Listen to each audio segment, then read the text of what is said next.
Hello, fellow shipbreakers.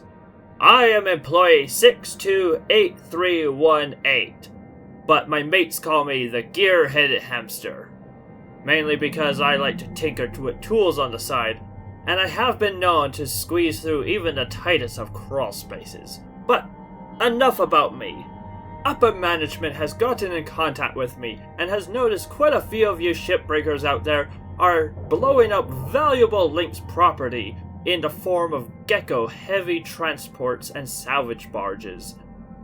This simply will not do. So, Lynx has entrusted with me to teach you fellow shipbreakers how to properly and safely depressurize Gecko-class vessels, specifically the Salvage Runner.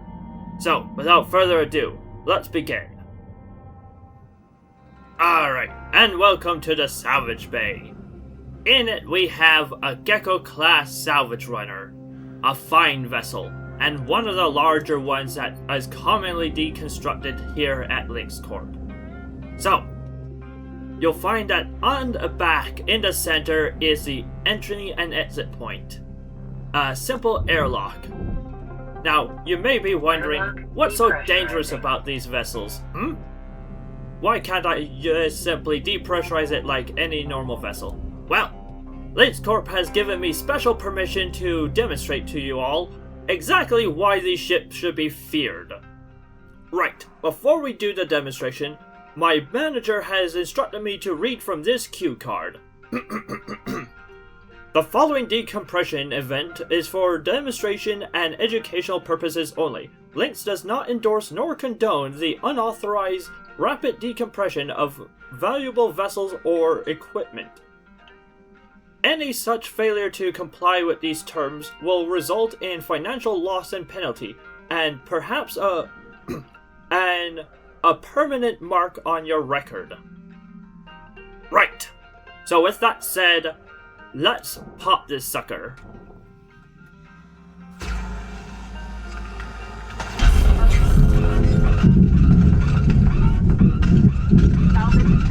Well, that's not good.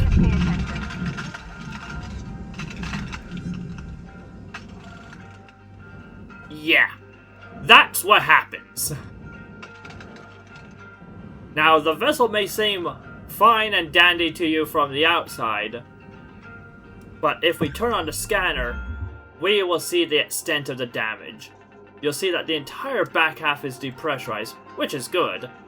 The front half still needs depressurizing, but we go inside, well, we can already see the debris field. And, yep, we see coolant leaking, we see panels shattered left, right, and center, and if I'm not mistaken, okay, we got lucky this time. The coolant pipe is still intact, but very often you'll find that the coolant pipe leading to the reactor also can rupture, causing additional damages, which is not good. Oh, actually, it is been ruptured, causing coolant to be leaking all over the place here. Yeah. So, needless to say, you want to be avoiding this at all costs. If you look at the damages sustained, 1% of the ship's value, just like that, gone.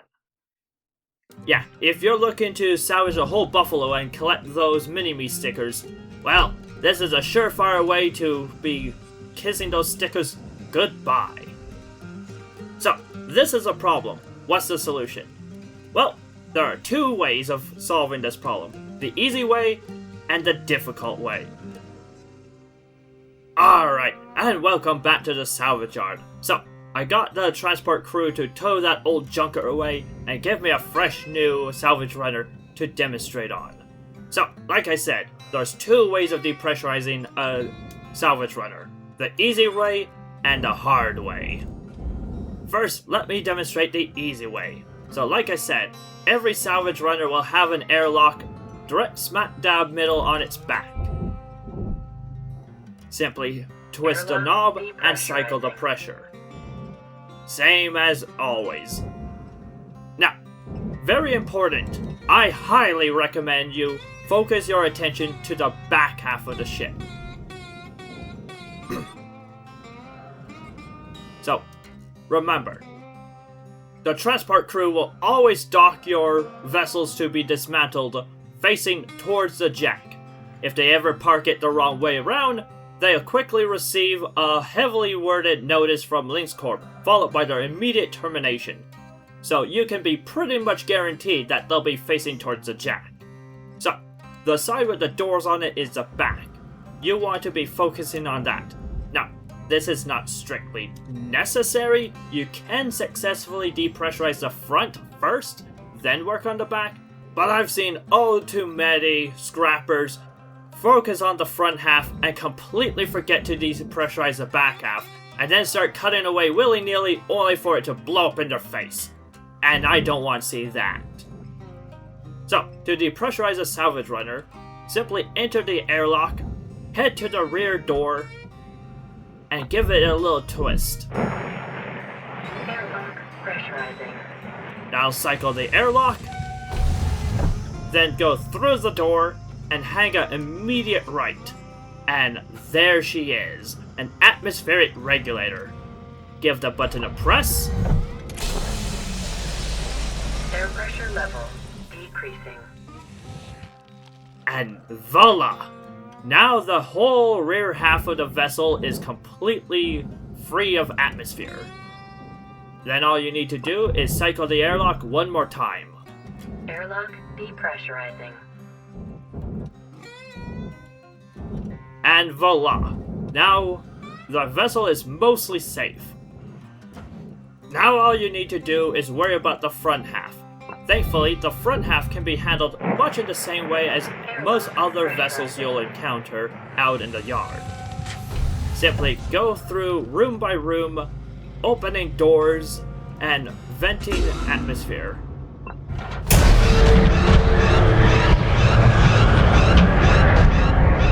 Yeah, just careful about flying debris.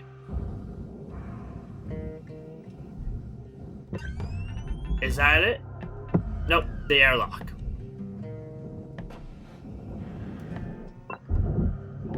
Airlock depressurizing. Another helpful reminder, always use your scanner. Your scanner is your best friend.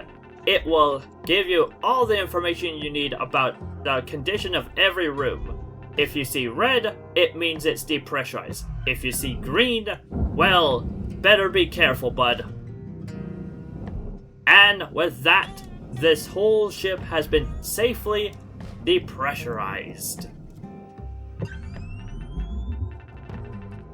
Like so. And 0 damage tilt. Booyah! So, that was the easy way. But, what is the hard way, you may ask? Well, allow me to show. Alright, so, once again, I swapped out the vessel in the salvage bay.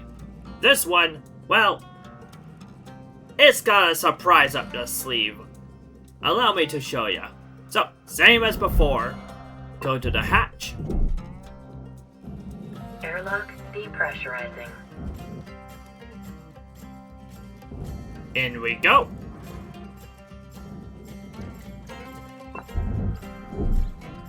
Open the door to the back. Airlock pressurizing. Hang a right. And what'd you know? The atmospheric regulator is busted. Figures. We can't boop the snoot on this baby. So, this is a problem. There's no other atmospheric regulators in this entire back half of the vessel. This is the only one. And if you're stuck with a broken regulator, well, you're gonna have to be doing things the hard way, boy. So, why do we have to do things the hard way? What exactly is happening when we depressurize one of these vessels? Why is the salvage runner of all vessels so fragile?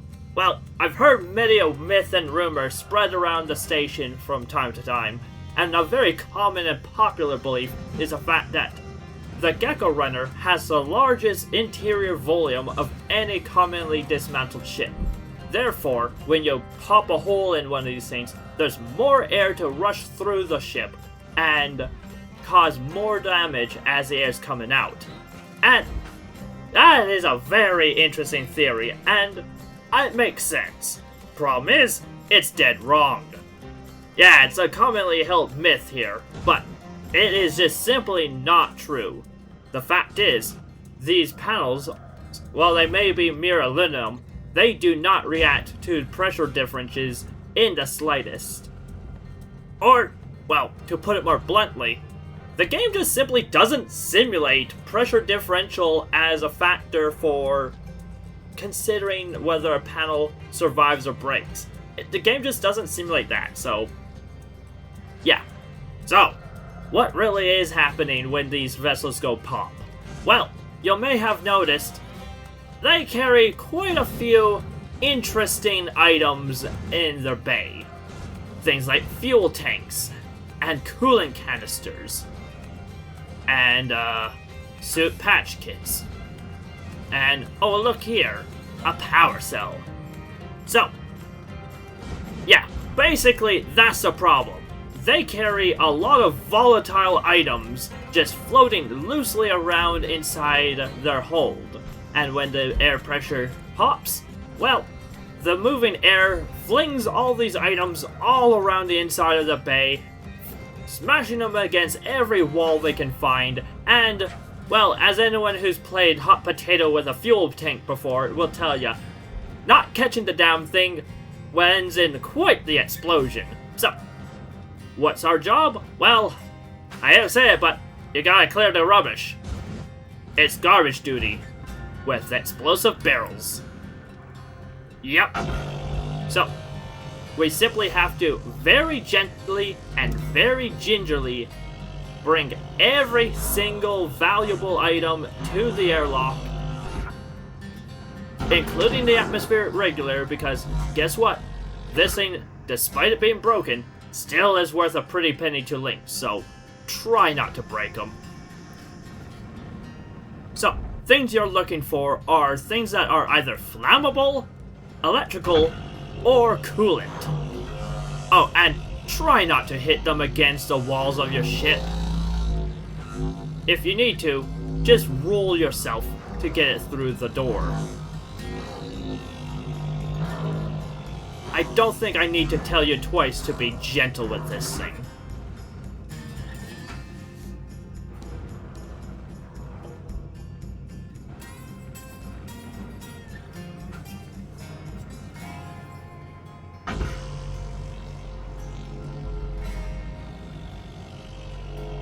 One other thing, you do not need to fill the airlock completely to the brim with stuff.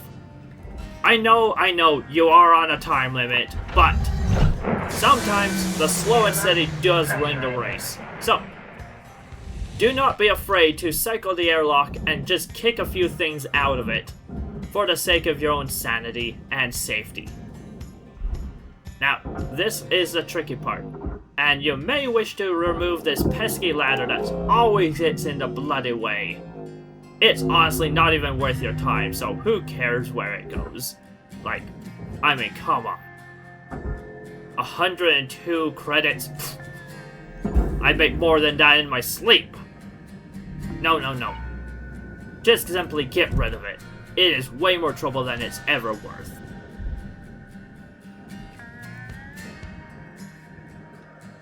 Now, right now, we don't care about salvaging these items, so I'm just gonna leave them out in space.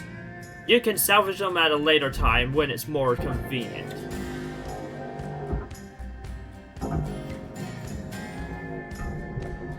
Our main concern right now is just plain operation with these containers and trying to sneak them through the airlock, which can be a little tricky, but for things like fuel barrels, it's easy to grab them from the end and just simply let them drift off into space. Don't worry about losing them. There's a surprising amount of resistance in this part of the space, so they won't go far. And once they're out there, they're mostly harmless. Yeah, I don't care.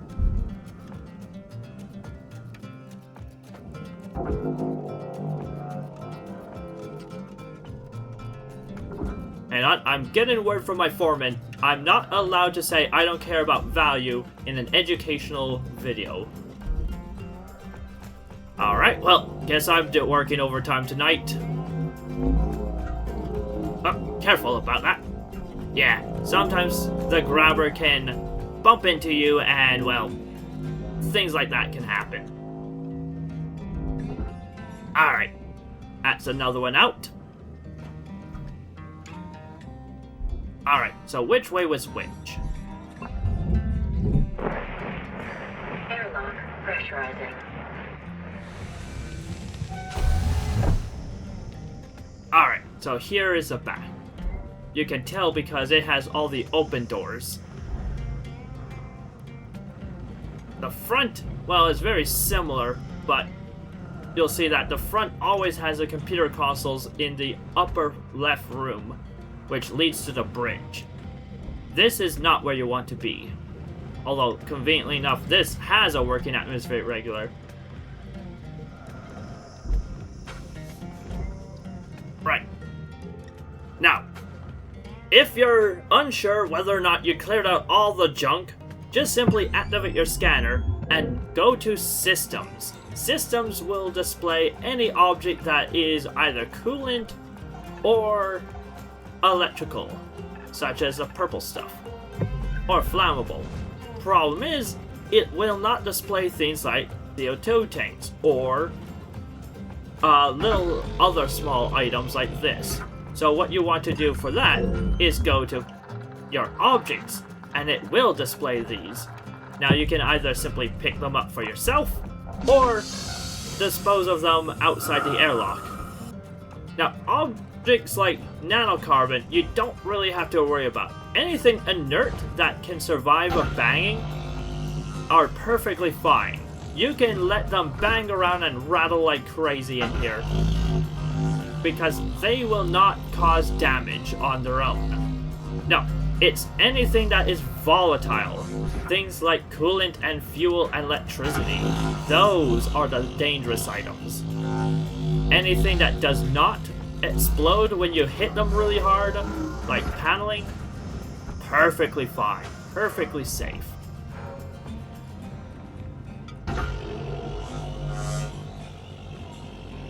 And yes, I realize this part is a bit tedious, but it has to be done.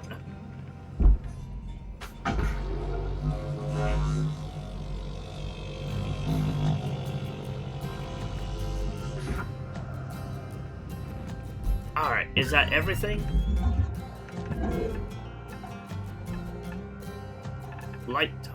Lights do not cause damage.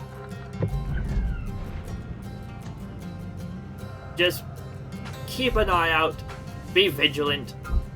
There's 3 main sections: the left section, the central section, and the right section.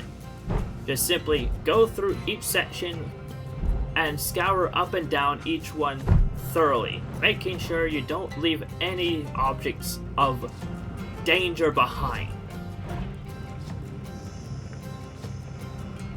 I believe that's everything. So, right, once again, cycle the airlock.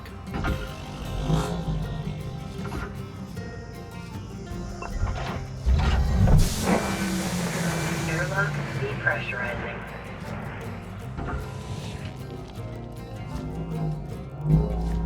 Gently does it.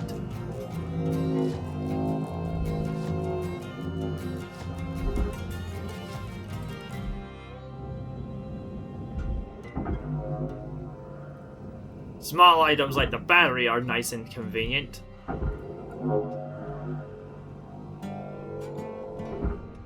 Alright, so once you are convinced that you got everything of danger out of the way, you can then pop the puppy like any other vessel.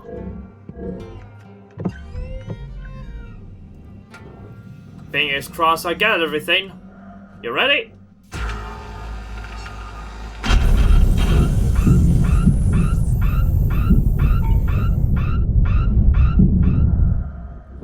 And there we go. And if we look around, we'll see all the walls are still intact. Nothing exploded, nothing broke, nothing's on fire. Just the way we like it. Oh, and one more thing before we go. I want to briefly talk about these little guys, coolant canisters. Occasionally you'll find them amongst the salvage, and oh boy, they may look like small unassuming objects, but man do they pack a punch. Unlike the larger containers like this guy here, which can survive a little bit of a roughhousing, the coolant canisters on the other hand are extremely fragile. Do not mess with them. If you bash them against a wall, especially a pressure bearing wall, you can find all your hard work undone in an instant. So, for the sake of your own safety, and more importantly, the safety of Link's equipment, do not allow coolant canisters come in contact with any solid objects. Be extra careful with these little buggers. Oh, and before we move on, one last thing to mention. If you ever get one of those damn AI ships, you know, the ones with those little pesky beeping boxes all over the place, yeah, those ones. Ugh. Damn creepy ass things. Anyway, yeah, if you ever get a hold of one of those ships, be sure, even if the ship is depressurized, they can repressurize any room they so choose at any time, even if you have dismantled the atmospheric regulator, as I have done so here. This room, you would think would be safe. No atmospheric regulator, no way to be pressurized. Well, you'd be wrong. Those little cheeky electronic buggers know how to vent things in ways which I don't. Ugh, gives me the heebie-jeebies. So, the best way to make sure a Gecko Salvage Runner is safe from those little pests, once the place is properly Pressurizing. Once the place is properly settled and depressurized, simply cut open one of the doors.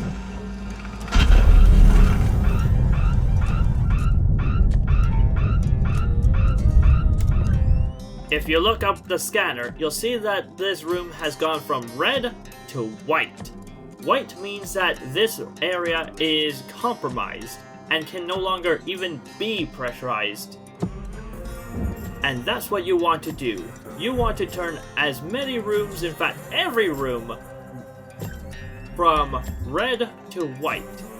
And once that's done, those little blinking pests will bother you no more. Well, they'll still haunt your nightmares, but hey, at least they won't give you surprise bursts of air. Alright, and so that is how you depressurize a Gecko Salvage Runner, folks. It's really not that complicated once you know how it's done. If you're lucky, simply go in, hang a right, and there will be a working atmospheric regulator right here to activate. This one I already salvaged, but it should be right there. Now if you're unlucky and it's not working or broken or straight up missing, well, you gotta do things the hard way. But with a little patience, a little practice, and a little bit of hard work and determination, you will be salvaging Gecko Runners by the ton. So, this has been your instructor, the Gear-Headed Hamster, signing off. Good salvaging, folks. Take care.